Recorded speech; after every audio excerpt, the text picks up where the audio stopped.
Hey guys, welcome to our channel. So in this video I'm going to show you that how to reopen last Chrome tabs and pages after restart your computer. So simply when you turned off your computer, your all tabs will be automatically switched off. So how to reopen all them? So simply I'm going to show you here.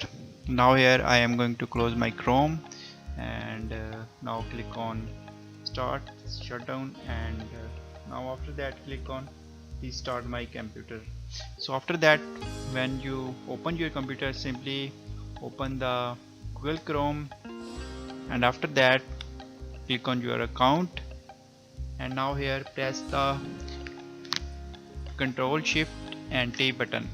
So here you can see we have successfully reopened all the pages and tabs in Chrome. So in this way you can easily open last pages and tabs in Chrome when you close the Chrome or when you have switched off your computer.